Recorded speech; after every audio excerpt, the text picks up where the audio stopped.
The bodies of the 5 students who died tragically after being swept away in the deluge on their way to Manali in an excursion have reached Hyderabad. Inconsolable relatives were seen receiving the bodies along with the 24 survivors who were flown to Hyderabad in special aircraft.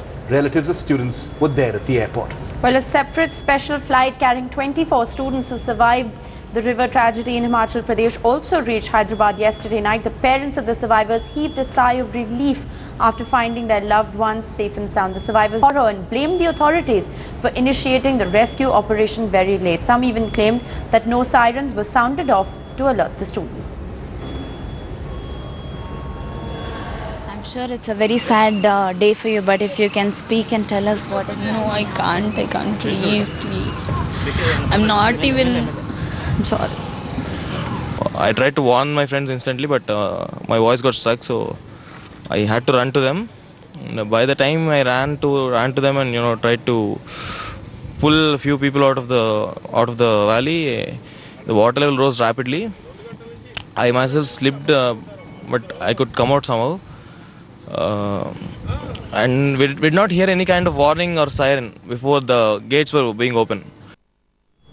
Meanwhile, operations are still on to find the rest of the 19 students, and that's going to be our focus right through this morning and the rest of the day here on Headlines Today. We'll be getting you constant updates on the search operations on the swelling waters of the Beas River. The Army and NDRF teams are on the job to trace the missing persons.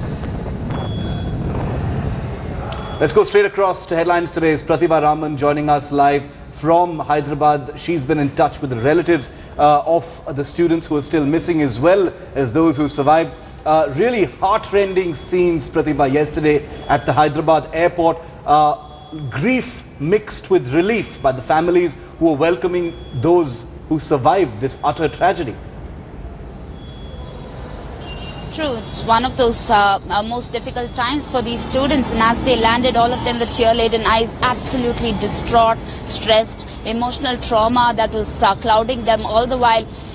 There was a hint of relief among the parents who were finding themselves fortunate enough to have found their kith and kin safe there. But on the other hand, the students feeling absolutely miserable with the fact that they literally let their friends as well as their fellow students slip through their fingers by just a fraction of a second, and that is one of the most terrible feelings. In fact, one of the students was weeping terribly for having lost her best friend, and the father did not really know how to console her. But all of them echoing one main point. The point of contention is that there was absolutely no kind of warning that was given to them. In fact, even before stepping into that area, they did ask some of the officials, and the officials said that it was completely safe, but turned out to be an absolutely unsafe place. Right, Pratibha, also, you've been in touch with the grieving families, and while everybody at this point in time is focusing on the rescue operations, there is, of course, a larger question of fixing accountability of who exactly is responsible. What are the kind of responses that you've got from the students? What exactly happened in that moment?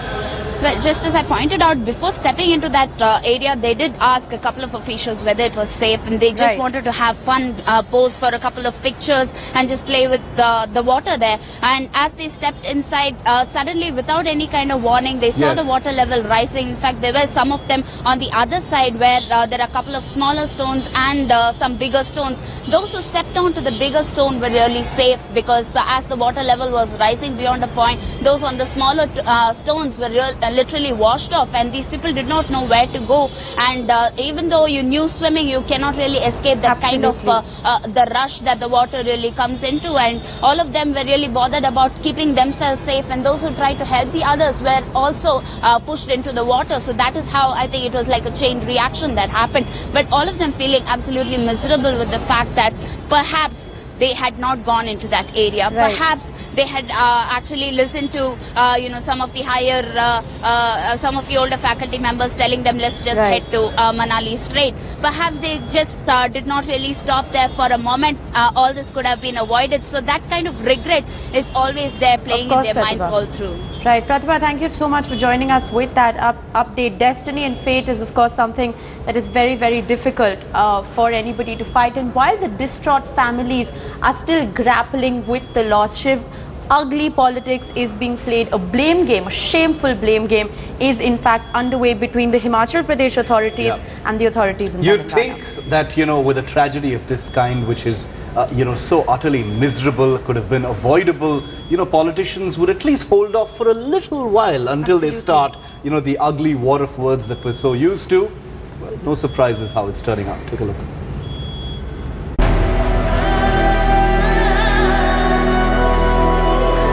A fun trip that turned into an utter tragedy. On a trip to Manali, 24 engineering students from Hyderabad swept away by the swirling waters of the Beas river. But who's responsible for this tragedy? Could it have been averted? Instead of finding answers to these questions, a blame game has begun among the netas on the tragedy. Himachal Chief Minister Veerbhadra Singh has said teachers of the college acted irresponsibly. He says the teachers should have stopped the students from getting too close to the water. But leaders from Telangana and Andhra Pradesh are blaming officials for the tragedy. Telangana's Home Minister has alleged that engineers didn't sound the alert about releasing water.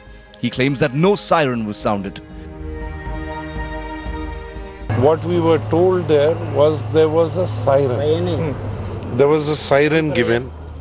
Obviously, these children didn't know why the siren was given. They are not locals. They are from a state in South India. So they are not locals, so they don't know. So those efforts were futile as far as the tourist is concerned. And these children came here, and it's natural for children to get in here. This whole place is rich with tourists. And these are the tourist seasons. Meanwhile, taking suo motu notice of the Beas tragedy, the Himachal High Court has directed the state government to file a status report by the 16th of June. On the other hand, the Himachal government has also ordered a divisional commissioner-level inquiry into the incident. But when the focus should have been entirely on finding the bodies and consoling the families of the victims, India's netas are trading charges, something which perhaps could have been avoided at this time. Bureau Report, Headlines Today.